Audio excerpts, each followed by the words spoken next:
In this video, I will show you how to delete WhatsApp status.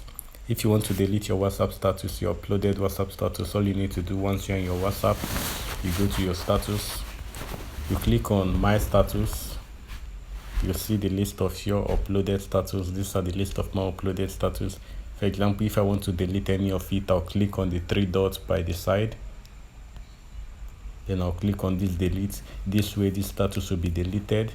So guys, that's it on how to delete WhatsApp status. I hope this tutorial is helpful. If it is, kindly give me a thumbs up by liking this video, and please don't forget to subscribe to this channel. I'll see you guys in my next video.